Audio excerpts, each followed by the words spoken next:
We had agreed that you would stay in your part of this house, and I in mine. This is my part of the house. Please don't come down here again. I won't. I'll get Cal to take you upstairs. Before you do, I want to tell you that we have invested our money in Hubbard Sons and Marshall, cotton manufacturers. What are you talking about? You haven't seen Ben. When did you change your mind? I didn't change my mind. I didn't invest the money. The money was invested for me. What? I had $88,000 in that safe deposit box. They're not there now. Come and look. Come and look, Regina. Those bonds are as negotiable as money. What kind of joke are you playing now? Is this for my benefit? I don't look in that box very often, but 3 days ago on Wednesday it was. Because I want to know what you're talking about. Don't interrupt me again. Because I had made a decision. I sent for the box. The bonds are gone. $88,000.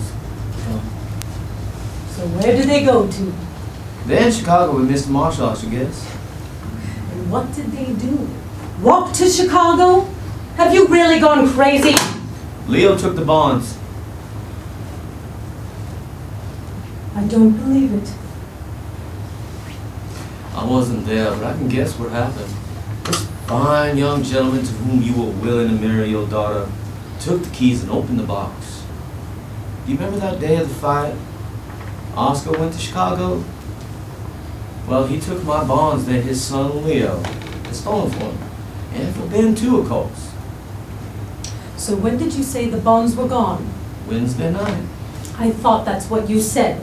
So why have you waited 3 days to do anything? This will make a fine story to tell. Couldn't it?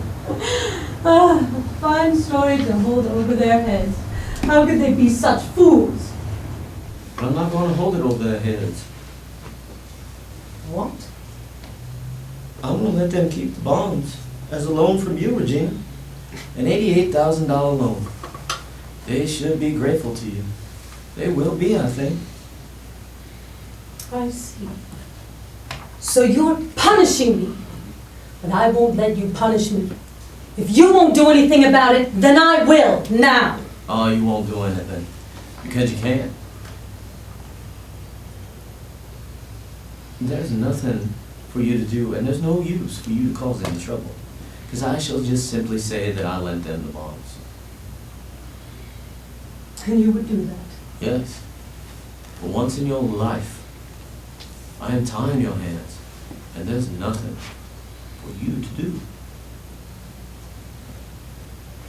I see.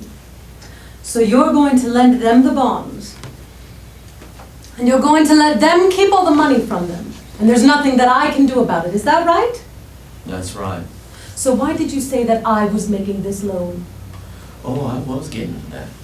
You see, Regina, I'm writing a new will. I'm going to leave you $88,000 in Union Pacific bonds. The rest, we'll go to Zan. I must admit that your brothers have borrowed your share for a little while. After my death, I advise you to talk to Ben and Oscar. They won't admit anything because I knew about the theft and said nothing about it. Nor will I say anything for as long as I live. Is that clear to you? Yes. You will not say anything as long as you live. That's right. And by that time, they'll have replaced your bonds and they'll belong to you. And nobody but us will ever know what happened. They'll be around in a minute now to see what I'm going to do. I took good care that word reach Leo. They'll be mightily relieved to know that I won't do anything. And that will be the end of that. There's nothing you can do to them, and nothing you can do to me.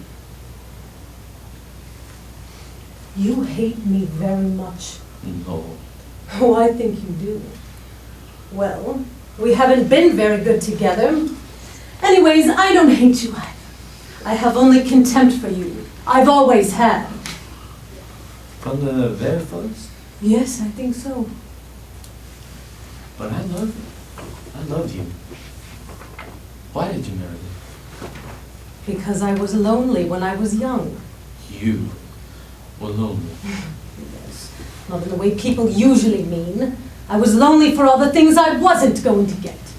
Everything in this house was so busy, and there was so little room for what I wanted. I wanted the world. Well, then Papa died and left all the money to Ben and Oscar. And then you married me. Yes, I thought, but I was wrong. You were a small-town clerk then. You haven't changed. And that wasn't what you wanted. No, it wasn't what I wanted. It took me a little while to find out, realize that I had made a mistake. As for you, I don't know. It's almost as if I couldn't stand the kind of man you were. I used to lie there at night praying that you wouldn't come near me. Really? It was as bad as that? Yes.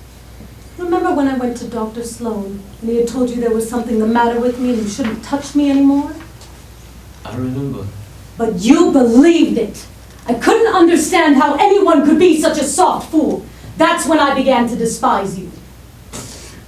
Then why didn't you leave me?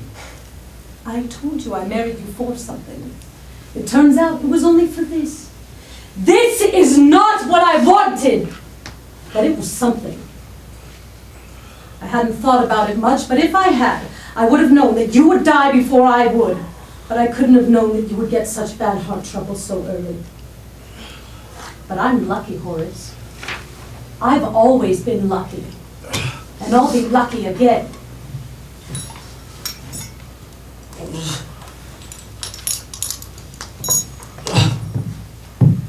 Please, tell Addie the other bottle. Ooh.